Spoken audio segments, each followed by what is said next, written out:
दोस्तों, आज का जो हमारा टॉपिक है उसका नाम है ट्रेजेडी। इंग्लिश लिटरेचर में इसको बहुत अहमियत हामिल है।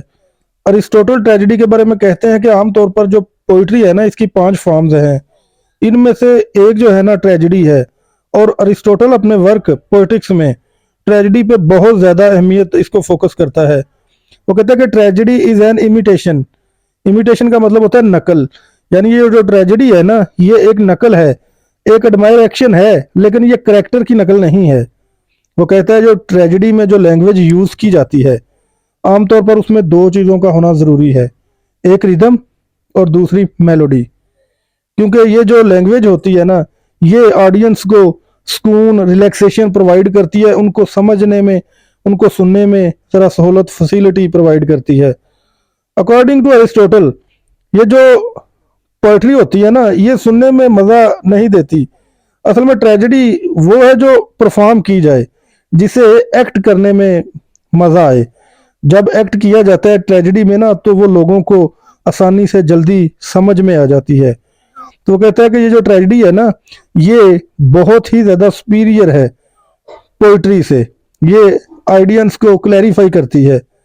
तो कहता है कि ये जो ट्रेजेडी है ना, ये ऑडियंस के अंदर 2 इमोशंस पैदा करती है, फेयर एंड पीटी, यानी एक डर और दूसरा रहम दिली का। ये जो 2 इमोशंस है ना, ये पैदा करती है ऑडियंस के अंदर। इन 2 इमोशंस को पैदा करने के अमल को कहते हैं कैथारसिस।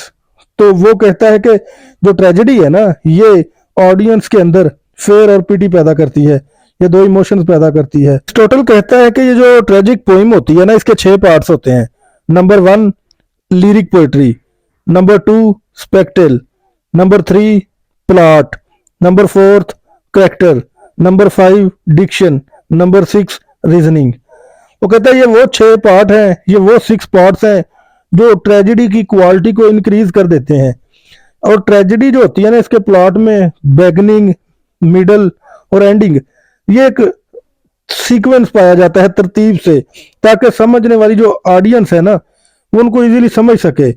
वो इनको सिस्टमेटिक तरीके से लिखना चाहिए, इसको ट्रेजेडी को सिस्टमेटिक तरीके से लिखना चाहिए, इसमें सीक्वेंस पाया जाना चाहिए।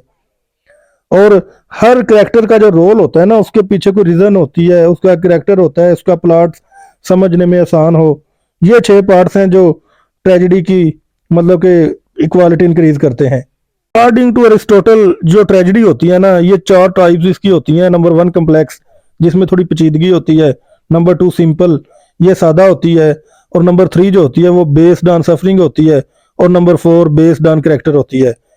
जो बेस्ड ये जो कम्प्लेक्स होती है, इसमें पेचीदगी पाई जाती है। सिंपल सादा होती है। जो बेस्ड ऑन सफरिंग होती है, इसमें ज़रा थोड़ा जो ऑडियंस है उसको कंफ्यूज किया जाता है। और जो 4th होती है बेस्ड ऑन कैरेक्टर, इसमें एक कैरेक्टर पे ज़्यादा फोकस किया जाता है। जैसे आपने शेक्सपियर की देखी होगी ओथेलो, नाम से इस पे सारा फोकस ओथेलो पे किया गया है। तो कहता है जो ट्रेजेडी है ना, ये सुपीरियर है एपिक पोइट्री से और कॉमेडी से। ठीक है, ये ट्रेजेडी इसलिए सुपीरियर है एपिक पोइट्री और कॉमेडी से क्योंकि इसमें कैथारसिस पाया जाता है, यानी ये हमारी ऑडियंस में इमोशंस पैदा करती है, फेयर और पिटी का। और इसमें कोई वल्गैरिटी नहीं होती, और पोइट्री में वल्गैरिटी भी पाई जाती है। तो इसमें वो एग्जाम्पल देता है, जैसे वर्ल्ड की फेमस पोइम है ओडिपस रेक्स। वो ओडिपस रेक्स को सुपीरियर बताता है कि ये तमाम पोइट्री से सुपीरियर है, कि कैसे एक लड़का अपने बाप को कत्ल करके अपनी माँ से शादी कर लेता है, क्योंकि उसके बारे में ये पहले ही पेशगोई हुई होती है कि इसने अपने बाप को कत्ल करना है और अपनी माँ से शादी करनी है। तो वो कहता है ये कि बहुत ही ट्रेजिकल यानी पोइम है, बहुत ज़बरदस्त है, जिसने तमाम रिकॉर्ड तोड़ दिए हैं। इसी तरह वो कहता है कि जो ट्रेजेडी है ना, ये हिस्ट्री से भी ज़्यादा सुपीरियर है, क्योंकि हिस्ट्री में सिर्फ रिकॉर्ड होते हैं, बताया जाता है कि क्या हुआ है, कैसे हुआ है। लेकिन ट्रेजेडी में बाकायदा परफॉर्म किया जाता है, बाकायदा आइडियंस को समझाया जाता है, ये इमोशंस पैदा करती है। इसलिए वो कहता है कि ये जो ट्रेजेडी है ना, ये हिस्ट्री से भी सुपीरियर है। अकॉर्डिंग टू एरिस्टोटल, जो पोएट्री है ना, इसकी 7 टर्म्स हैं जिनको थोड़ा समझना जरूरी है। तो मैं आपको बता दूं, नंबर 1 मेगलोसाइकिया, यानी जिसका मतलब है ग्रेटनेस ऑफ सोल।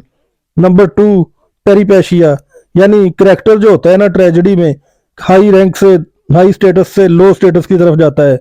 नंबर 3 हमार्शिया, यानी कैरेक्टर में एक ऐसी कमी पाई जाती है जो इसको बर्बाद कर देती है। नंबर 4 ह्यूब्रिस, यानी जो हमारा हीरो होता है ना उसमें एक्सेस ऑफ प्राइड, बहुत ज्यादा गरूर पाया जाता है।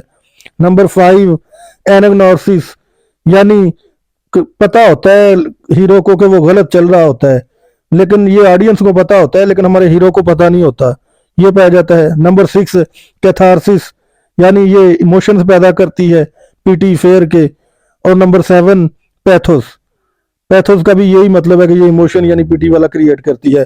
तो ये 7 टर्म्स जो होती है ना ये ट्रेजेडी में पाई जाती हैं, क्योंकि ये वो चीजें होती हैं जो ऑडियंस को अच्छी भी लगती हैं और उनको समझने में आसानी होती है।